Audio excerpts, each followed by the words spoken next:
When you're an entrepreneur or when you're an innovator, when you're a researcher, nothing is answered for you. It's all a mystery. You have no idea why things do what they do. You don't know exactly why they work. And you have to be a tinkerer. You have to dissect them and tear them apart.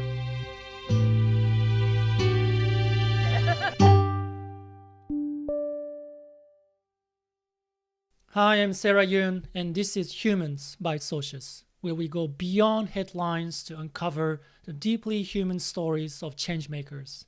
Today, I'm thrilled to introduce you to Charles Hoskinson, a mathematician, philanthropist, and visionary founder of Cardano. As one of the most influential figures in the blockchain space, Charles combines technical expertise with a vision for using blockchain to drive social impact and system-wide change. We recorded this intimate conversation in person in Tokyo. Thank you for joining me in this special episode of Humans by Socious. Thank you for making the time to speak with me. Oh, it's always good to see you, Sarah. Japan is a wonderful place to be, and this is a wonderful time to be here. Amazing. I hope you enjoyed meeting sumo wrestlers. Yep. Yeah, it makes me feel good about my body. Amazing. So I think for the past week, you've been speaking a lot about Cardano, roadmap, budgets, and I want to ask you different questions today. Sure. So I want to focus on education. I know you are a great educator. You started with Udemy course on Bitcoin, and also like you've been creating these YouTube videos that are very educational. And I think you have a quite special educational background in that you are homeschooled. Mm-hmm. In Japan, homeschooling is pretty much illegal. And I just want to ask you, who decided to homeschool you, and how was it to be homeschooled growing up? Yeah, so I grew up in Hawaii, and my father actually went to the school in Hawaii. So he was born in Oregon when my grandfather was in medical school. And then shortly thereafter, my dad grew up in Panama and Montana. And in Montana, the education system was quite good. But then when he went to high school in Hawaii, after my grandfather bought a private practice in Maui, there was quite a bit of racism, and it was very challenging to be a white Montanan kid in a place like Hawaii, especially with schools where there are only 4 or 5 white people there. Mm. So my father didn't want me to replicate that experience. And so they said, well, why don't we just homeschool the kids for a little while until we figure out what to do? And when I realized I could graduate a lot faster, I said, well, I just like this whole homeschooling thing. Let's keep with it. And I worked through the summers. And so I was able to graduate at 15, which was both very challenging and also awesome. It was awesome from the perspective that I got a huge head start, but it was challenging because I was deeply under-socialized when I entered university. And so I had a rough time going through that and dealing with it. So I can understand why people are hesitant about that path. But one of the biggest advantages was that I had a totally original and unique viewpoint on the world, because I didn't have any indoctrination or any government saying, well, you should believe this or this. Everything was first principles thinking. So I would just read the source material, like the great books or these things, and then I'd just think about it for a bit and say, okay, well, what were they thinking about? And allowed me to be very adept at self-discovery and very adept at being comfortable with complex unanswered things. When you go to a standard education system, everything's prepackaged. Everything is spoon-fed to you as boxes. You say, okay, you're going to learn about history, and here's what the right answers are and the wrong answers, wrong answers. But when you're an entrepreneur or when you're an innovator, when you're a researcher, nothing is answered for you. It's all a mystery. You have no idea why things do what they do. You don't know exactly why they work. And you have to be a tinkerer. You have to dissect them and tear them apart. Like you look at the crypto markets. If they collapse suddenly by 20%, what's the first thing everybody does? They want to find the root cause of that. Was it because Trump said something, or was it because somebody sold something, or there was an issue in Korea, or whatever the heck it is? And so that investigation is a skill set, and any problem in life, any business in life is exactly the same. And when you're a homeschooler, you have to become very adept at that, because there's deficiencies in the breadth and width of the things that you can study. And I was very fortunate for that. The other thing I was very fortunate about was I was kind of educated right around the dawn of the internet. And this has profoundly changed things. Every single thing you're interested in, YouTube or Coursera or any of these things exist, and it's exceedingly easy to go as deep as you want to go. So suddenly you can learn physics from Feynman, or you can spend some time if you're interested in quantum computers. Now that we also have AI, you can actually have like a learning assistant that sits with you, and you say, okay, I'm reading this book. You upload the book into the AI and say, could you make quizzes for me and tests for me? And can you check my comprehension of each chapter? This is what Sal Khan has been talking a lot about with his Economy Go platform that he deployed. And he wrote a book about the Two Sigma problem in education. So I think you could do it, but it requires a lot of love and it requires a lot of investment from the parents. And also, it means you're setting your child up for a slightly more difficult path because it's a lonelier path, but also you're setting them up to be in the leadership class as opposed to the follower class. It gives them the skills required to actually lead people. Incredible. And so you were homeschooled up until the age of 15. And Mhm. like on a day-to-day basis, what was it like? Did you like study with your brothers or? Just my brother. I have an older brother. He went on to become a doctor, and I was the failed mathematician. Although I did all right. And yeah, we would study together, and we had correspondence things like Saxon math and other Mhm. things like that. And we just read our lessons, and my mom mostly did it, and Dad did all the STEM stuff because he was a physician and trained Mm. us. And we tried to learn through experience. We traveled a lot. We went to a lot of places.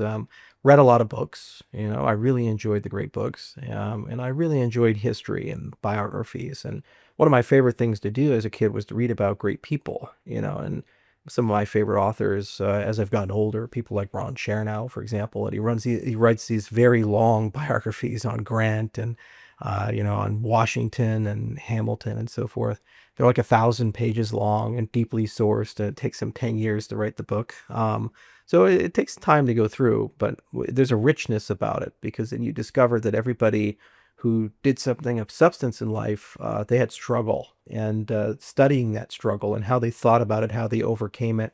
Like the world's richest man was Rockefeller, and his father, William Avery Rockefeller, was a charlatan. And he was a snake oil salesman. He would travel from town to town defrauding people and selling fake medicine. And then eventually, when he got caught, he just abandoned his family and got a new family and just married a new wife. So you can imagine Rockefeller's existence as a kid enduring all of that, and it left him with this sense of a lack of stability. So every single thing he did was pathologically about protecting his family and stabilizing things. And so that psychology bode very well when he entered the uncertainty of the oil and gas business. And he was able to grow Standard Oil from 1870 from a startup to the largest company in the United States and become a billionaire by 1890. He owned over 90% of the market. So you'll find that in a lot of great men, and that they had something in their childhood. Say for Abraham Lincoln, I think he was born in like 1809, and by 1818, his mother died by drinking poisoned milk. The cows ate these brushes, and it soured the milk, and his mom died. It was called milk sick, and that had a profound implication on him, and it carried a self-sufficiency that he needed to become president and achieve all the success that he did in his life. Well, and you talk about struggles of these successful people, and for you, what were some of the struggles that you had to face when you were growing up, maybe up until 15 years old?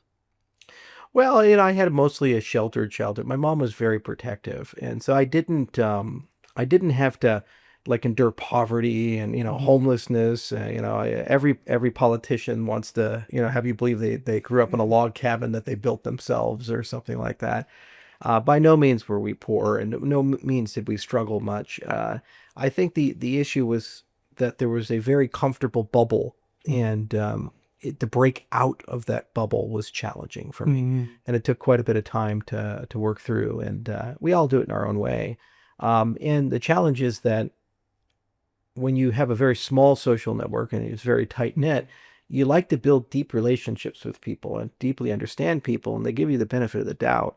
And it's exceedingly difficult when you leave that comfort zone to go into where we're at today in the cryptocurrency space, where I have 1 million Twitter followers. I'm a public figure, because very rarely do I have a chance to have a deep relationship with a person. Even people that like me and I like them, there's a shallowness about it, and so to go from a deep environment to a shallow environment is an incredibly challenging thing, because people don't give you the benefit of the doubt, and they think they have you completely figured out, and they criticize you in bizarre and strange ways, and they attack your motives, and then you say, well, if only I had more time, I could win these people over. If only I had more effort, or communicated better, maybe they'd have a different perspective. And there's this desire to be liked.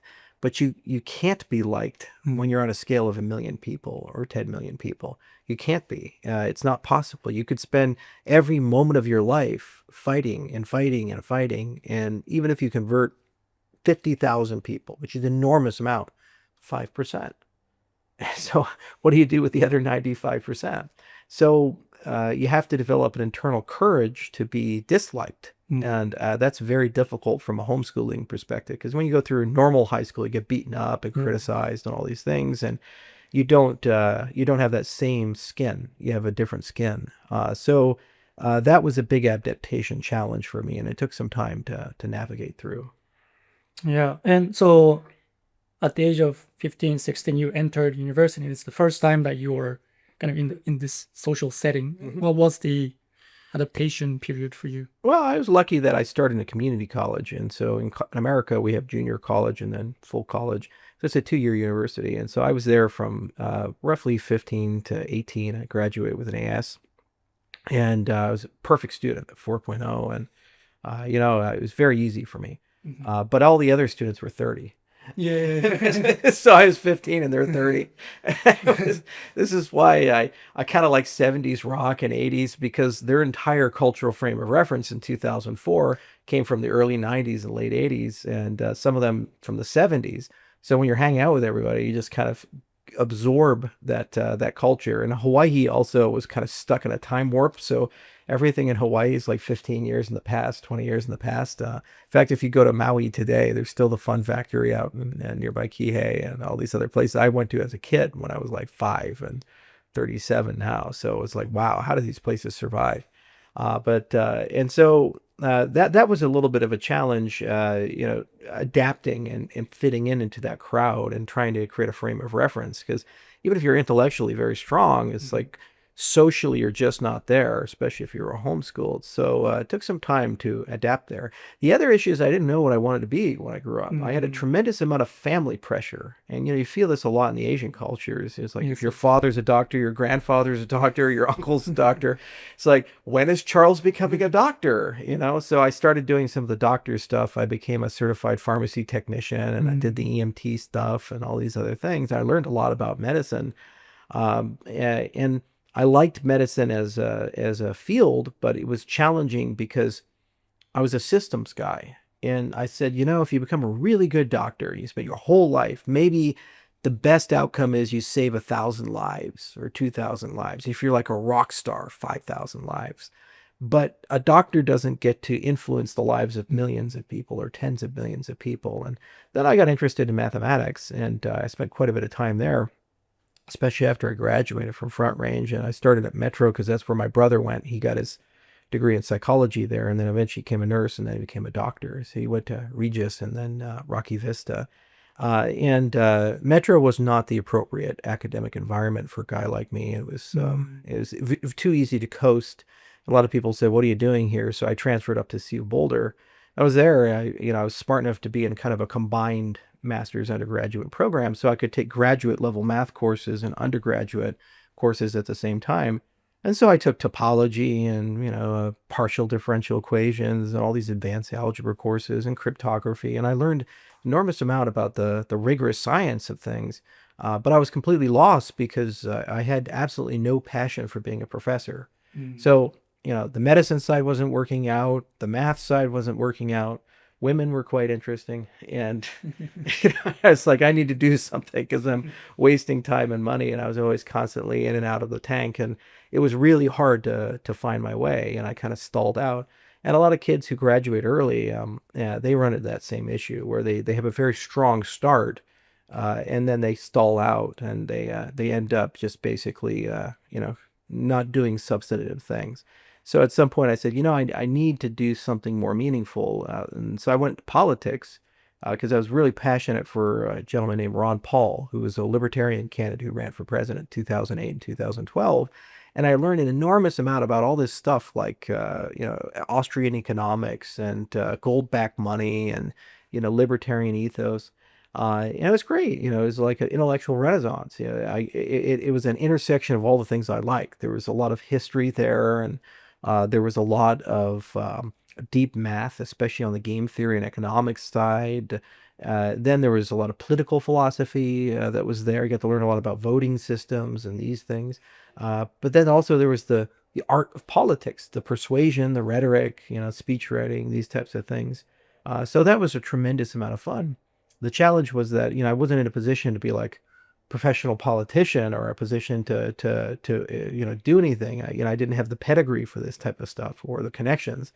So I just thought it was going to be a one-off until Bitcoin came along. And then I said, wow, there's a political part to this. There's a philosophical part to this. There's a technological part to this. And also it's a business as well.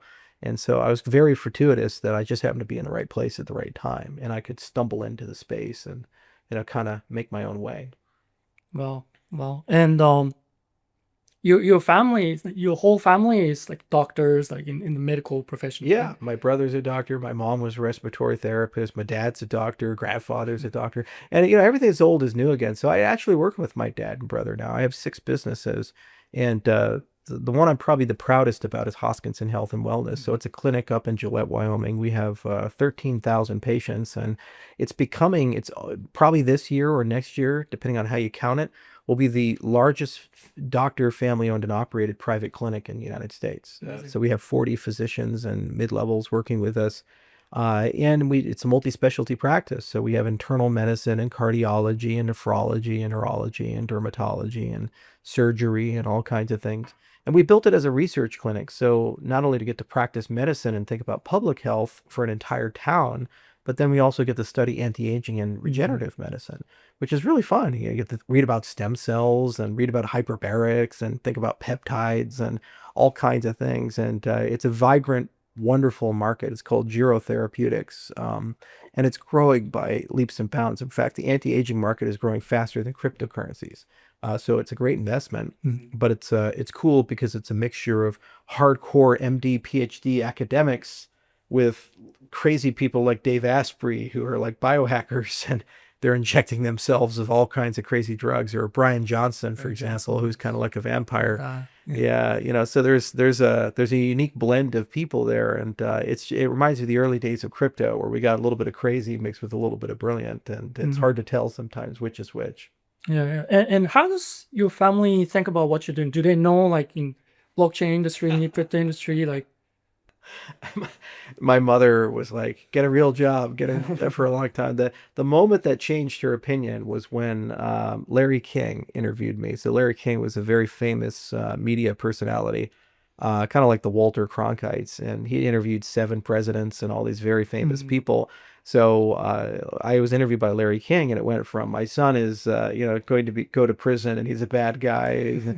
He's a crypto thing's a scam, too. This is my son. He's famous. Larry King interviewed him. So it's amazing how one thing can be so transformational. My dad's always been proud, and he's just glad I'm not dead under a bridge or something like that. And, success has a great, effect on people's opinions. Having a private jet and a large ranch and these things, people say, hey, there must be something to this crypto thing. Charles did okay. But the thing that's been fun is I've been able to maintain a good stability with the family. When people get very wealthy and they get very powerful, often it gets to their head, and it really deteriorates and destroys the family relationships. But when I spend time with my brother or my mom, my dad, or any of my friends, it's very much the same before I got wealthy.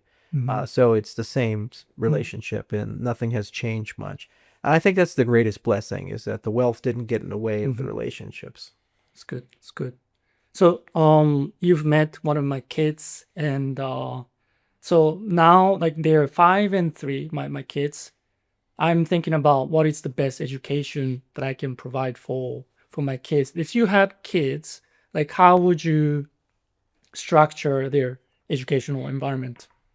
Well, I think the most important thing is to look at where the world is going and kind of work your way backwards and say, okay, if I have a 5-year-old now, what is the world going to look like when they're 18? So 13 years from now. So you may or may not have a quantum computer, but we're going to be pretty close.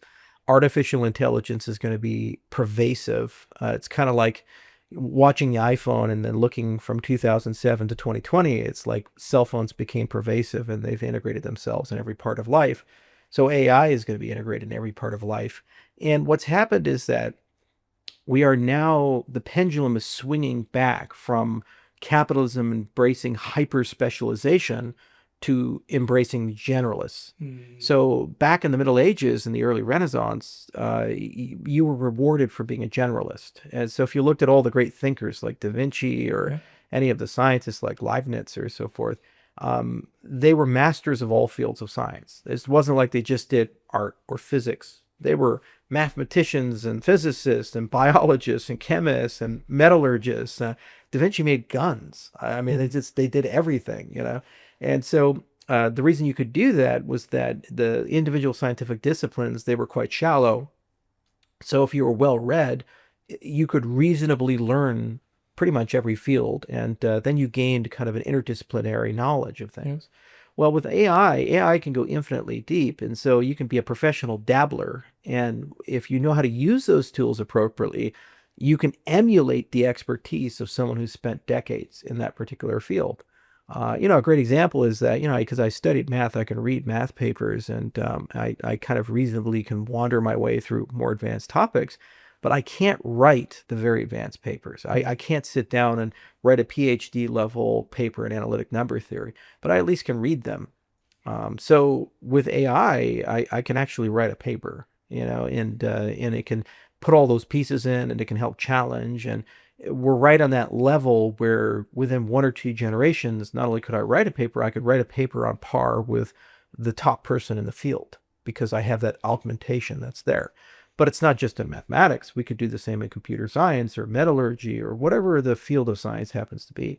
So when you think about a child's education, you have to say, okay, well, what do I need to do so that they feel comfortable augmenting themselves? And then how do you endow in that child a curiosity where they want to explore and they want to ask questions and dissect things?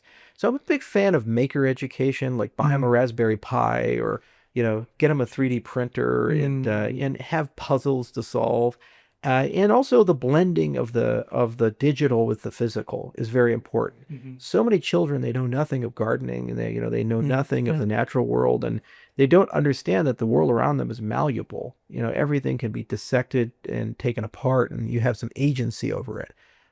It's an extraordinary thing when you teach kids how to garden.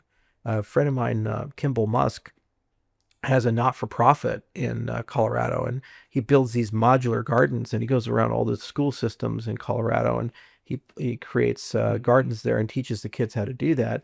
And often when they talk to the kids, they're like, what was the most meaningful part of your education? It wasn't the math class or the chemistry class or prom or something like that. It was just learning how to garden. So that's a big one. Learning how to survive outdoors is a really powerful thing as well. There's several training programs in the United States, and I'm sure they have some in Japan, but they actually take you out for a week or two. You learn how to make a fire and shelter and these types of things. So as you grow older and you get to your teenage years, that agency over your ability to survive in the ambient environment, very powerful, because it gives you an eternal courage, saying, I have a struggle and I know I have the resources internally to overcome that struggle. That's why sports are so good for kids, or anything competitive where you plan and you train and you put yourself in a very difficult situation and there's an uncertainty. There's a real possibility of loss and you will lose at some point. Yet you still show up and do it again. Children have to learn how to fail. They have to get their ass kicked a little bit. I did when I got kicked out of Ethereum or any of these things. I had a very public failure that people still argue and talk about, and it's brutal. Really is, because 10 years later, people are still reminding me of that and rubbing it in my face and shitting on me and these types of things. But it makes you stronger and it makes you more capable and it makes you greater as a person. So augmentation is a big thing. Yep. Learning how to fail is a big thing. Putting people in struggle and giving them the resources to overcome struggle. And I think also having a good personal knowledge management system. If I go back in time and do it all over again and take one thing with me, mastering PKM, Zettelkasten, techniques about note-taking, techniques about information organization, this is unique to the 21st century. Every 1836 months, the amount of human information doubles. And so there's so much raw information at any given time.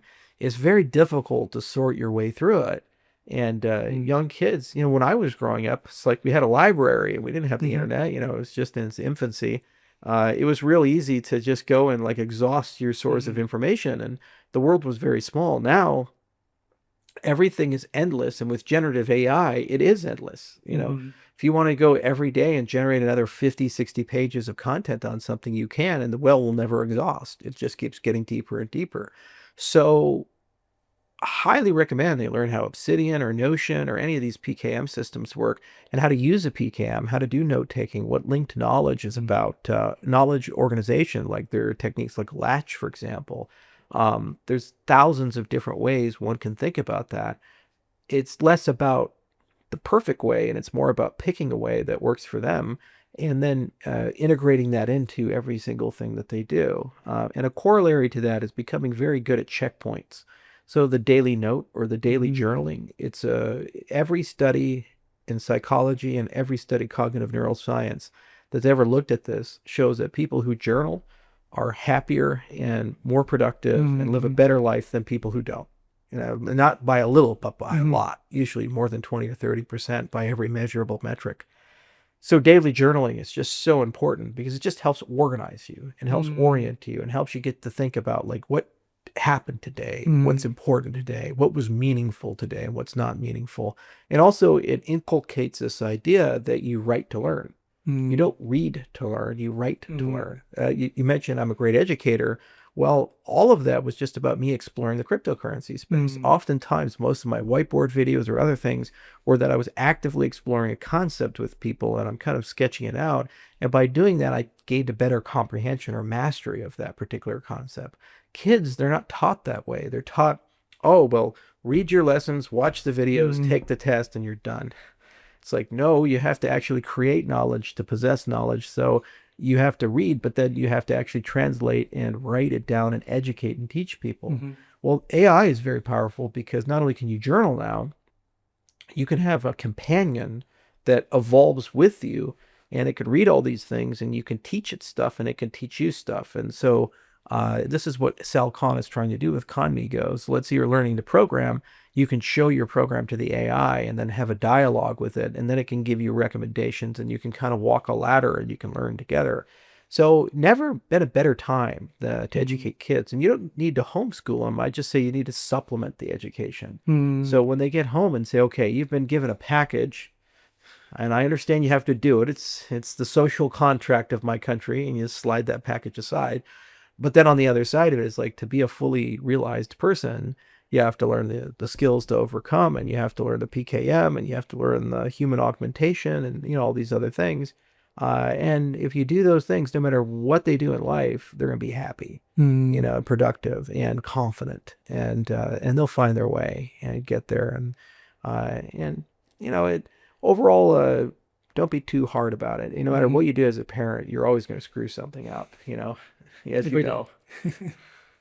Yeah. What was it your experience? Like you were able to like garden or like, learn to fail, like journaling and like Fab Lab type, tinkering. Yeah. That was, I grew up in Hawaii and we had a large backyard, and, mom and dad were always gardening, and my grandfather was a big gardener.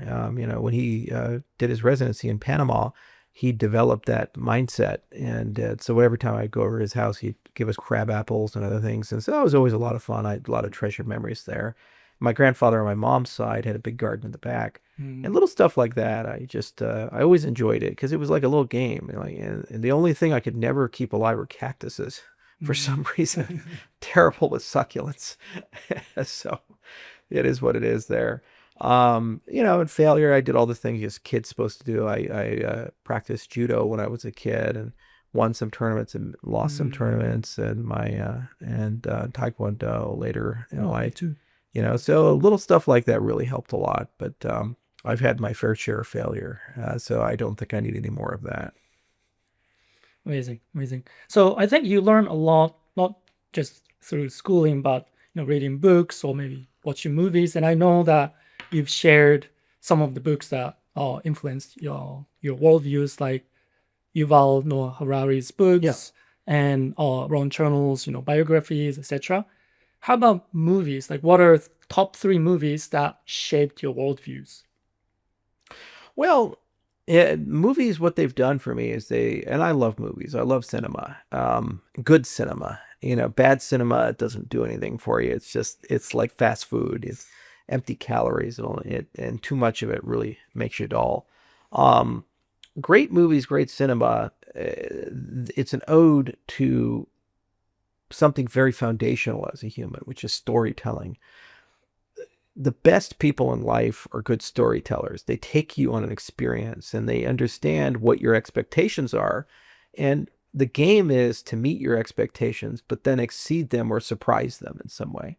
The worst storytellers, they subvert your expectations and they take you in a place that is so far against them that it hurts you. Like there's no greater example in cinematic history than The Last Jedi. Mm. It's an unforgivable movie. It actually destroyed my love of Star Wars. Star Wars is kind of like a space western. So George Mm. Lucas was a big fan of Kurosawa, who made these amazing movies like The Seven Samurai and Ran. Ran was a beautiful movie. Mm. Yeah, everything was hand painted. He was like losing his eyesight, and he still painted every single storyboard for the movie, and they're still floating around. Lucas watched all those, and he wanted to do something that was kind of an extension of that, combined with Dune, because he was a big fan of Dune. He read the books. So when he put those two pieces together, they created this like really cool space western. And a big part of Star Wars was experiential. So Mm. we're dropping you into a simple plot. It's a plot about a dysfunctional family, and the hero's journey with Luke Skywalker is a perfect hero's journey. Exactly what you would want. But the real thing is being in this world that you've never seen before, with all these strange aliens and space wizards and all this cool stuff. And you go on the journey with Luke, and eventually he wins, but it takes a while to get there. So Star Wars is really about the ambience and the atmosphere, and it's really about the hero's struggle and journey. It's about that slow, methodical grind. It's about the setbacks and overcoming those setbacks. And your expectations are set there, but then every now and then something comes and hits you and surprises you, like the idea that Darth Vader is his father. It's like, whoa, that's an incredible thing. But then it kind of works and it makes the story dramatically stronger Mm. as a result. When you look at The Last Jedi, there it didn't even know what it wanted to be. First off, you have these legacy characters, and if people grow up with them, they're like family members. You care about them, you love them. Like Mm. Luke Skywalker is the last generation was like couldn't wait to see this guy in the movie theater, and they just were blown away at how they conclude the trilogy. And then the very first scene is throwing the lightsaber, and they've turned him into a space hobo who doesn't care about life, and it was just so against the character in every dimension and way. He never gave up and he never lost faith in people. His father was a child murdering cyborg wizard. Okay, that's about as bad as it gets. And he didn't give up on his dad. But Mm. then in this movie, he gives up on his apprentice because he and tries to kill him because he has a vision. It's like, really? This you want us to believe this about Luke Skywalker, the guy we realize, oh, screw you, Mm. man. And then also, structurally, it was just such a poorly constructed story. It's a chase movie where they're stuck on a ship and they only have 12 hours of fuel, but then they're also going to go on a side quest and literally go to a different planet and have like a social dialogue about arms dealing, and a quest that actually has no meaningful impact on the plot. And then Snoke, there was no payoff there. There was no payoff in any character. So that's bad storytelling. And sometimes when you do it so badly, it actually disengages you and traumatizes you, and then you lose all interest in the source material. And I haven't really meaningfully engaged with Star Wars. I read over 40 of the extended universe books, and I had action figures and all this stuff. I gave them all away. I literally disengaged and I just completely left. So great movies inspire, and the characters, they stick with you, and you come back to them from time to time, and you just really enjoy them. In bad movies, the best case scenarios are entirely forgettable. The worst case scenario is they actually make you disgusted and disengage, and they make you hate the source material, and there's just nothing to connect to anymore. Um, and so I wouldn't say there were any three movies that I could pick right off the top of my head that like profoundly changed my worldview. But I'll tell you, some of the greatest experiences were things like Blade Runner 2049. It's so rare. It's the rarest of rare movies where a new director engages with legendary old source material and makes a better sequel. You just never see it. Usually when they make a sequel from an old movie that's legendary, you're like, well, that was pretty good, but yeah, I'm sorry, it's not the original. And then Blade Runner 2049 blew the original Blade Runner out of the water. And it's just because Danny Villeneuve, the director, and Roger Deakins and Hans Zimmer and all the other people involved, they really understood the assignment. And they updated and modernized the experience for where we're at today as a society. So in 1980s, they were kind of worried about technology, and the cypherpunk movement was like, well, what happens if robots are running around? And 2049, they're like, oh, the robots are already around. We're so far beyond that. Now they've integrated themselves into society, and we're kind of like in this post-robot world, and every single thing is artificial. Every single thing is synthetic. You don't know it's real anymore. Like the relationship between Kay, the android, and Joy, the holographic girlfriend, I still don't know if she actually had real feelings or if she was just a manufactured product. And was he even capable of real feelings? I mean, you're literally just thinking like, can a robot fall in love with a hologram? And is any of this real, or they're just going through the motions, or what's going on? It was just so well done and so well acted, and the visuals were just incredible.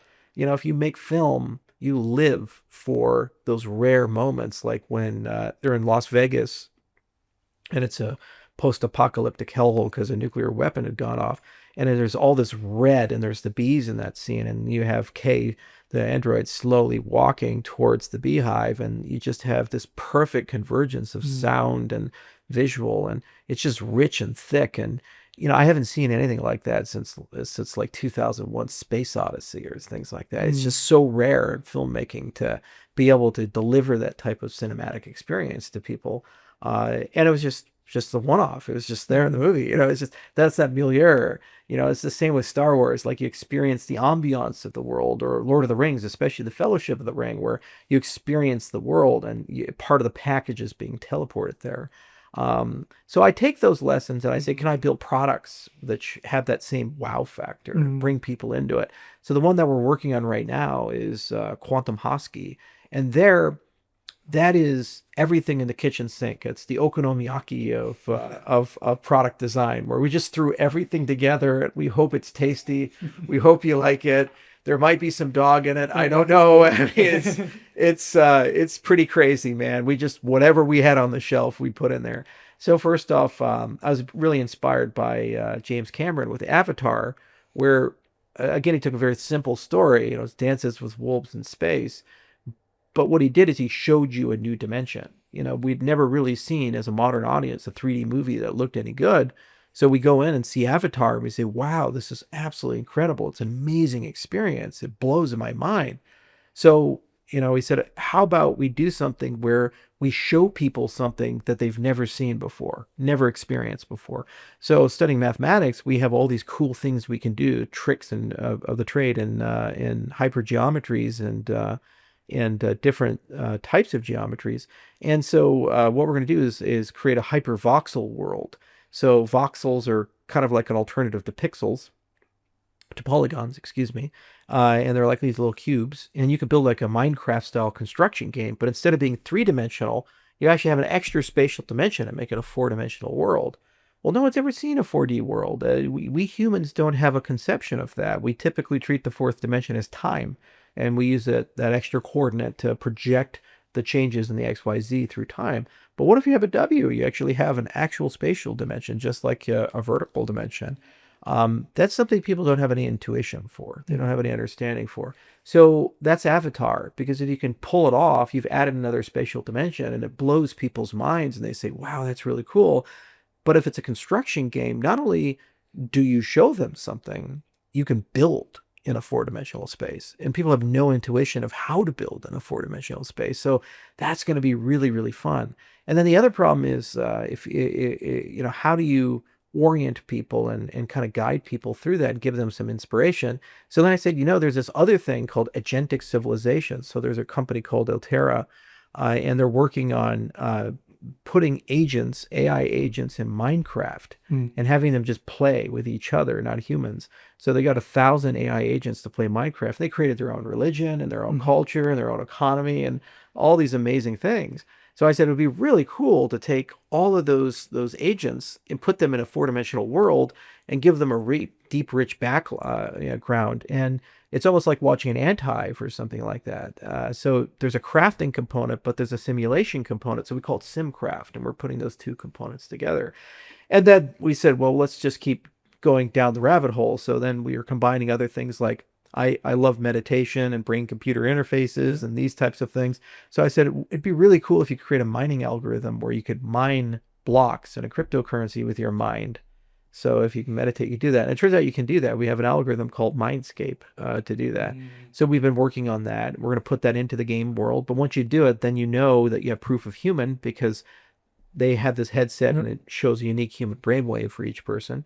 So you know what's a bot and what's not a bot inside the game world. And then we said it'd be really cool to actually add what is called a dish brain computer. So you actually take human neurons and you grow them in a petri dish and you can connect it to a computer, train it to play a game. So there's a company called Cortical Labs that's working on that. So we're going to get some of their gear. So we're putting a lot of these concepts together, exotic geometries in four-dimensional spaces and, mining with your mind and AI civilizations and other things in a hypervoxel world. And it'll be something that people have never experienced or seen before. So that's good cinema. It's good storytelling. You can, and what's cool is then you can start really imagining like what concepts would exist in a world like this, what philosophy would exist in a world like this, what culture would be in a world like this, and religion. And then you can go into that deep lore and do all those types of things and say, well, why cryptocurrencies? Well, I wanted to have something unify all the meme coins and GameFi together and create something where actually it would benefit the meme coins. So the real crux that brings it all together is that crafting will require a token. And as tokens are expended, part of that goes into a treasury. The treasury will auto buy various meme coins. And then the creatures inside the game world, I can embed the meme coins inside of them. So when you interact or kill the creatures or do stuff with the creatures, you can extract the meme. So that's the play to earn component that you can put into the game world. So it's going to be really fun to see how we can build an interesting tokenomics inside a world like this, especially if you put the tokenomics as part of changing the geometry of the world. Like you can pay to collapse the four-dimensional space to three-dimensional space to be able to construct inside of it, because it's really hard to build in 4D spaces. So I love stuff like that. I love that interdisciplinarity where you take inspiration from films and from mathematics and from art and literature and philosophy. Like a lot of the stuff MC Escher did the art for these things. And you just bring those concepts together and then you create something that's completely new and original and people have never seen before. And what's really cool is I don't actually have to have any players for it to be interesting because it's an AI civilization. They're not aware of there's players. It's kind of like having a pet ant-hive or something like that. So even if it's not a commercial success, it's going to be an interesting thought experiment to say, like, what would a synthetic civilization do if left to their own devices in a four-dimensional world? And we can write papers about that and kind of watch it collectively as a group of people. Although I think a lot of people will like it and have fun. And that's something we can bring to Cardano and bring into our ecosystem. I'm at the point in my career where I want to build on Cardano and I want to create really interesting and compelling things. And the hope is if I do them right, it'll bring millions of users into the ecosystem. Amazing. Super excited. So we learn from schooling, from books and movies, games, etc., integrated experiences, but also from life experiences. And I think you had a share of life experiences with Bitshare, with Ethereum, and now with Cardano. Cardano is a massive success. But so let's take you back to the end of 2014 or the beginning of 2015. So knowing what you know now, and I think around that time, there was a philosophical debate about whether you should create a crypto Google or crypto Mozilla. And then you built Cardano successfully. If you go back in time, what would you have done differently? If you were to build Cardano from scratch again, like what would you do differently? Yeah, the irony is I was right and wrong at the same time. It's like a superposition of wrongness and rightness. So my argument was that if there wasn't a for-profit element, there was no path for Ethereum to be successful. And I was right. The Ethereum Foundation is a failure. It doesn't work very well. They have leadership issues. Vitalik has to step in and clean it up. 7 of the 8 founders are gone. They're no longer connected directly to the project at the Ethereum Foundation level, so nobody had any incentives to stick around. Foundation raised $18 million. They launched Ethereum, was only $500,000 left in the bank. So they were perilously close to bankruptcy. So I was right from that lens and perspective. What I didn't realize was that Joe Lubin was just going to go and build the commercial arm of Ethereum and do what we wanted to do. And he did that with consensus, and he knocked it out of the park. Joe Lubin is one of the silent greatest entrepreneurs of our space. He's just a brilliant guy. And he executed well, and he created so many derivative projects that were kind of the foundations of Ethereum and seeded things like the Ethereum Enterprise Alliance and kind of this perception of inevitability about the core technology of Ethereum. So the project is tremendously anti-fragile and resistant because of these things. What I would have done differently with Cardano, I think we got the big ticket items right. Extended UTXO and Plutus and how we think about app development and state channels and Ouroboros and on-chain governance and the multi-layered design with Cardano SL and CL. All these things I think were directionally right. The whole industry is moving in this direction. You see Vitalik saying, man, we really need liquid non-custodial staking. It's like, yeah, did you really? Okay.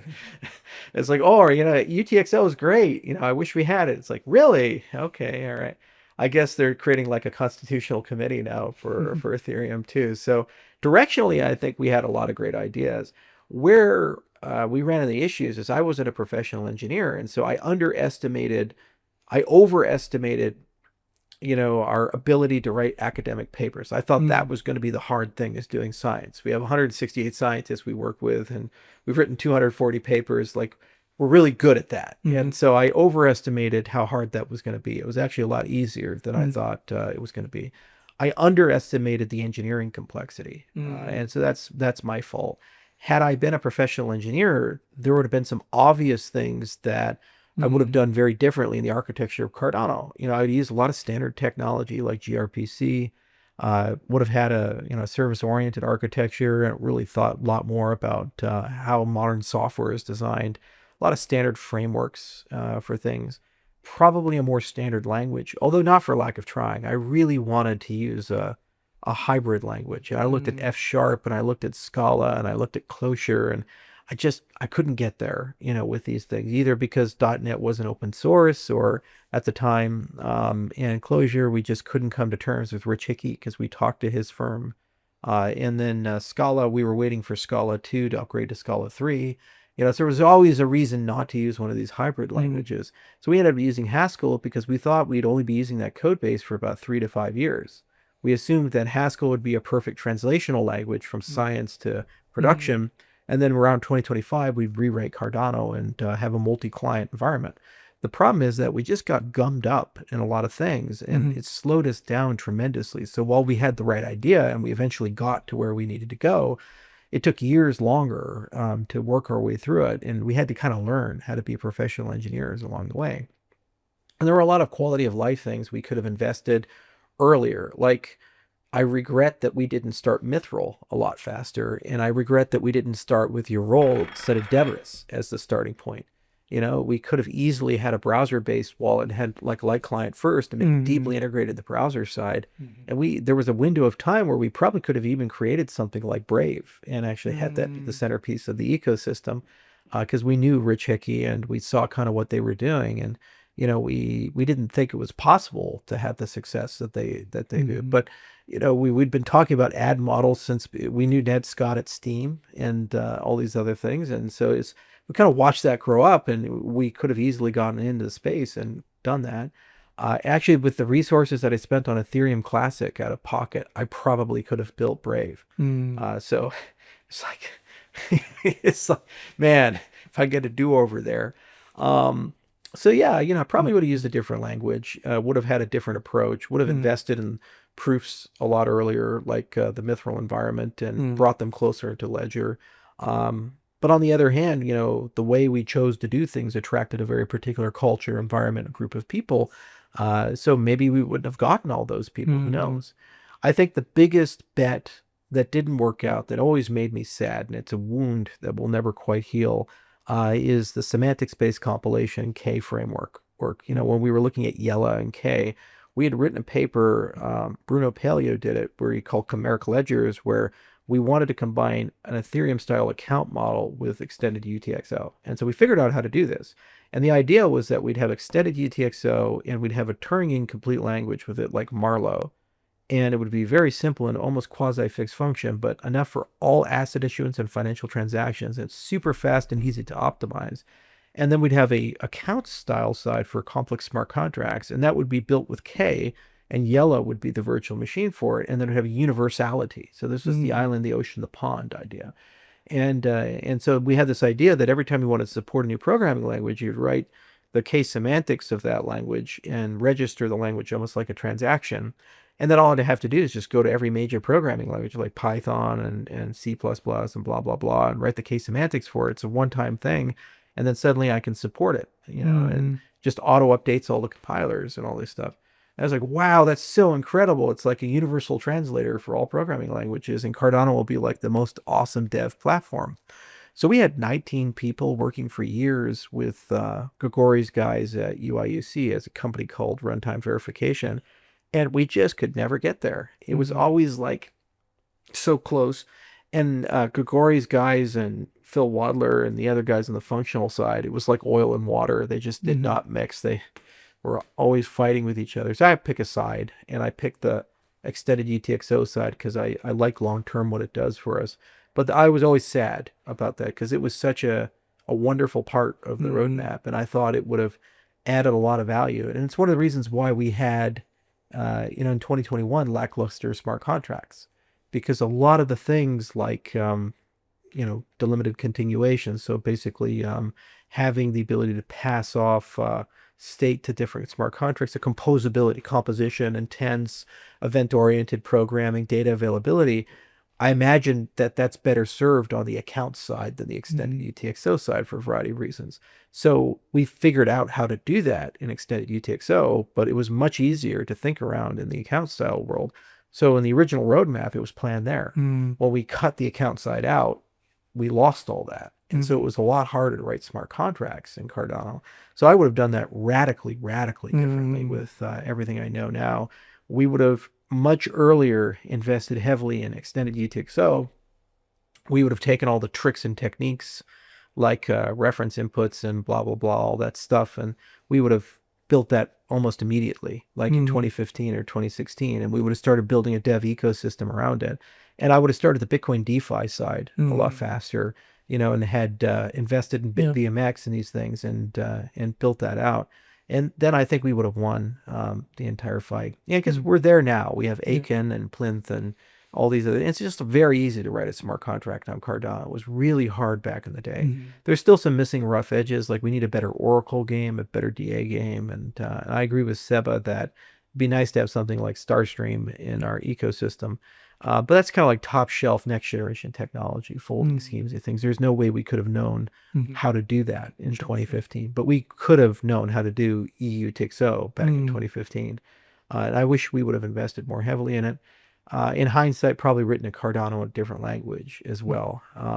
It's just all the languages I would do it in, F# or Scala 3, they just were not good back then. And Rust was way too primitive back then. Rust had just come out in 2015. So the only language that really would have been a big contender was Elixir. and I still love Elixir, and I think it's really cool. I would have also built a very large dev office and centralized a lot of people in Argentina. I wish I would have done that. I almost did. There's a company that we worked with called ATIX, and they were in Buenos Aires, and they ended up getting acquired by Globant, which is what gave us the Globant relationship. But Alan Vermeer was just a great engineer. He's a really smart guy. And had I invested there and built those relationships out, we would have gotten a lot more dev productivity, especially on the consumer stuff and the integration side and these types of things. And then obviously all the deal making and, like probably could have done something with Tether in the early days. And, that would be very different. We'd have our money printing machine and, dozens of partnerships we would have made and relationships we would have made. But that's just what keeps it fun. Sure. We did the best we could do with the time that we had. And, I learned a lot, along the way, and I kind of became a domain expert in many of these things. And what's fun with Midnight is we get to do it all over again. So Midnight is really a reflection of all of the advanced thinking that goes in. And so if you want to know what I would do really differently, like look at how we're building Midnight and how we're launching that. And it shows you kind of the do-over that we always wish we would have gotten. Thank you. And how about IOHK, Embargo, like Cardano Foundation, this like legal structure? Like, would you have done differently? Radically differently. So for the CF, the problem there was that the intent was always clear. It just bad things happened and it prevented it from occurring. So what Michael Parsons was supposed to do was, because he was an older gentleman, bootstrap the foundation, and he brought in an executive director, and it was supposed to be a members-based organization with a community-elected board. Well, you couldn't really start with a community elected board because there was no community in the beginning. You have to bootstrap the thing. So we were totally fine with a custodial board for a few years coming in and kind of running the thing. But the intention was always that people long-term would join the Cardano Foundation. There would be a community elected board. When Parsons had no intention to do that, he kind of got pushed out. And then the majority of the board was composed of input-output and Emergo. And then there was a Swiss minority for regulatory reasons. And so we did a legal analysis and we realized there was really no path forward with the structure that the foundation had to do that. So the original plan was just to move the foundation. So we started looking into it, and then the Swiss minority tried to fire us, and they succeeded. They actually got the Swiss government to come in and they pushed us out. And then an all Swiss board was basically put in. And now the foundation's in a situation where there's no community oversight and there's no community control. And I appreciate they run around and they tell everybody how they do good things, but the founding intent was always for the community to own and operate and control that organization. And, that's reflected in Intersect. You can see Intersect grow as a member-based service. So, but people say, what would you have done differently with the foundation? It's like, we don't have to be hypothetical about it. We're literally watching it with Intersect. And then a lot of people criticize Intersect. You say, well, look, there's 6 years of built up governance demand that they've had to do in 1 year, and they didn't get a founder distribution. They didn't get 600 million ADA to play around with it. And there's been many cases where the foundation's been actively trying to kill or harm Intersect through kind of a war of attrition. With Emergo, probably what could have been done is better oversight and controls about venture capital and the commercialization of the protocol. To be fair to Kodama, there was no playbook in 2015. Nobody knew how to do this. Like Joe Lubin invented that playbook, and Solana took it and perfected it and refined it. But, had we had the playbook, I think they would have been more than happy to have absorbed that playbook and structured things in the right way. But there were just a lot of legacy concerns with how the sale was done and, how things were set up that made it a little difficult to put tighter constraints on that. It's important for people to understand that people from Emergo, had they not been around, there'd be no Cardano. So they truly are a founder. So they always earned that. Whereas the people in the foundation, the current people there, had nothing to do with the story of the founding of Cardano. They came much later on. And all the money they have came from the works of other people. So whether you like it or not, like Emergo was with us in the trenches in 2015, in 2016. They raised the money. It's the same lineage of people, and they put the effort in, and they did all the phone calls at 2:00 in the morning, and they were, every time there was a crisis, they were there. The current group of people from CF are not. So I wish things could have been different, where we were better at commercial absorption. But to be fair to Emergo as well, like the Cardano protocol was always had delays. We weren't commercially ready. So they tried really hard to sell things, but we didn't even have smart contracts until 2021. So like how do you go get a DeFi ecosystem when you don't Mm. have smart contracts? These types of things. So they were troopers, and they did the best they could do with the time that they had. But I was young, and the ecosystem was young, and it was a different time, and the expectations were different. And all things considered, I think Cardano's surviving and thriving and growing the way it has given us a great foundation. Mm. At the end of the day, we have a $1.5 billion treasury for everybody to use, and we have an on-chain government. You're part of it. Many people are part of it, small and large. We have a constitution, and we have a roadmap. We have an annual budget process. If you hold Bitcoin, you don't have this. If you hold Ether or Solana, you don't have this, but we have this. And the technology is sound. Ouroboros is great. Extended UTXO is great. The dev model is very, very good. We know our problems, and we know how to fix our problems in a finite period of time. 12, 24 months, the vast majority will be completely resolved. And all this other stuff like marketing and branding growth and commercialization, it's cyclic. And so if we miss a cycle, sucks. We're kind of in the hinterlands for 2 or 3 years, but we're not going anywhere. There's no bankruptcy. It's like not like the chain is going to be worthless. And all these people say, oh, well, I'm just going to uninstall Daedalus now and never be a Cardano holder again. There's a loyalty and a perseverance and a persistence that's in Cardano that's legendary. Our opponents say it's a cult. I say it's just a culture. And that culture is our greatest strength. So net, I think it is a great success. And I've certainly learned a lot. And Midnight, I think, is going to reflect a lot of the lessons. And then, we're permanently part of the ecosystem. We still have 250 engineers. We're working hard on Laos. We have the largest innovation group in the world for cryptocurrencies. And the vast majority of the cycles of that group are spent on Cardano related things. Every product I build is Cardano first and connected to the Cardano ecosystem. Midnight will bring 37 million people into the Cardano ecosystem if everybody participates in the Glacier Drop. That's not small. It's 10 times the population that we have right now. It's one product. And every year we're going to be launching things like that. So I think we have good prospects, and we've kept the humility to know what we don't know. And we're able to have fights in public. I think that's the last and the most important point in all of this. Most ecosystems, they have these struggles, but they're behind closed doors and private. And we have the courage and the mandate to be open about the problems that we have. And because of that, we're stronger, because we know we create a global understanding of where we're at. So Cardano is the strongest of the cryptocurrencies, I think. I totally agree, and I feel it. Especially in Japan, we have a very vibrant community. One last question. So 4 or 5 years ago, you said, donkey don't care if you're a billionaire or not. He will shit on you exactly the same way. Yes, sir. I love that quote, and it kind of stuck with me. Are there any other quotes? It could be like your own quotes or other people's quotes that guide your philosophy or like represent your philosophy on business and life. Well, if you take a look at any people who achieve greatness, and they don't go insane, usually they have grounding elements inside their life.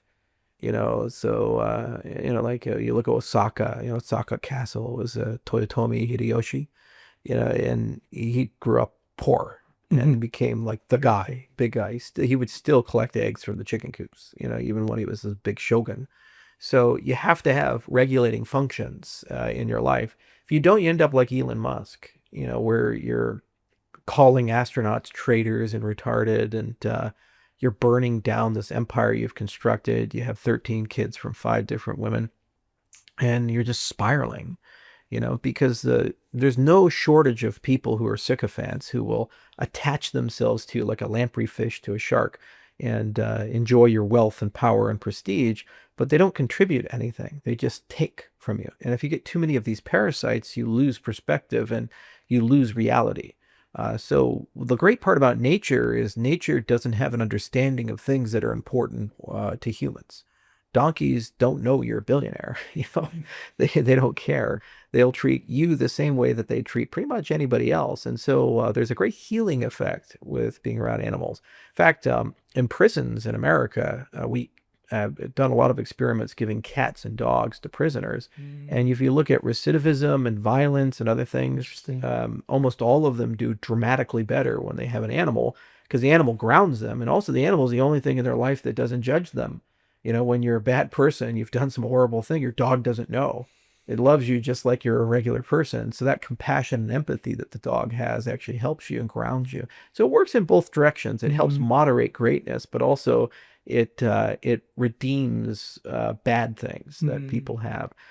So I try very hard to surround myself with friends and family and animals and activities that are deeply connected to objectivity and reality. And then also I love rites of passage, things where you can go do that thing and it's really hard and a big struggle, but when you come out the other side, you learn something from it and you grow from it. Rites of passage, again, don't care about your prestige and they don't care about who you are or what you've done. Everybody's equal under those types of things. So I try to do at least one or two per year, and they get harder and harder. So I'd highly encourage anybody in my position to do that. Otherwise, you'll do the opposite, which is you'll spiral. The drugs and the women and the excesses and vices, and you can see it. And unfortunately, I've witnessed a lot of my friends go down that road because we all grew up together in the cryptocurrency space. I've been in for 15 years, and so I've watched people start poor like me and become billionaires like me. And a lot of them have not handled it very well. They've gotten terrible divorces, and they've developed drinking problems and dependency issues and criminal conduct and all kinds of things. Some have handled it in different ways, like they've become very introspective and divorced from reality and like almost like shut-ins, and they have a public persona, but then they're miserable in life. And some have handled it okay, where they're still basically the same person. And like if you meet Jesse Powell from Kraken, he's pretty chill dude, and pretty nice guy. He's exactly the same.